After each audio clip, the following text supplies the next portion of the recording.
Hello mga ka-wire, good morning! So, andito na po tayo ngayon sa bagong project namin ni Papa.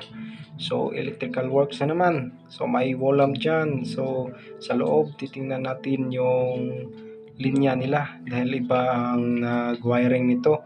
So, sumusunod lang tayo.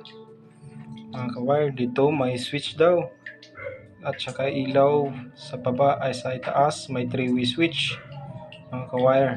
So dito namin ilagay ni Papa yung panel board. Mga ka-wire, may switch dito. At i-check pa namin to ni Papa kung okay ba ang linya nila. So dahil hindi tayo nag-wiring nito, mga ka-wire. So i-check namin yung linya. So mga ka-wire, so andito po ako ngayon sa itaas, mga ka-wire, sa terraces nila. So may ilaw doon dito daw at saka doon. So ang ganda ng tanawin dito sa itaas, mga ka-wire. So mga ka-wire, ako nag-start na naman ako mag-test ng linya, mga ka-wire, kung okay ba ang linya nila. So yan, nag-test ako ulit dito sa kabila, mga ka-wire, kung okay ba. So okay naman. So dito mga ka-wire, medyo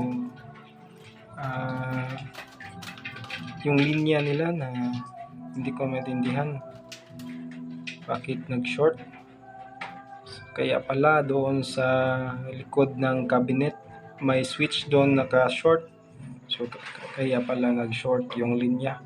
Akala ko tuloy short to. Kaya pala may switch doon sa likod ng cabinet nila. Pag doon sa malapit sa panel board, may switch pala doon. Iba pala tong linya. So mga ka-wire, yan yung ilaw nila, mga ilaw. Yan. Mga ka-wire, yan ang panel board nila. So yan, chinek ko yan. Yan yung nag-short. Yun. Wire. Dito okay yung linya nila. Yan. Tsaka dito okay na. Chinek ko na yan lahat. Mga ka-wire, okay naman. Tsaka dito mga ka-wire, Papa simula na mag-tapping sa panel board dahil ilagay niya dito. Okay, nag-asa na pala ni Papa. Ang bilis niya yung panel board. Balik ko, ganito na.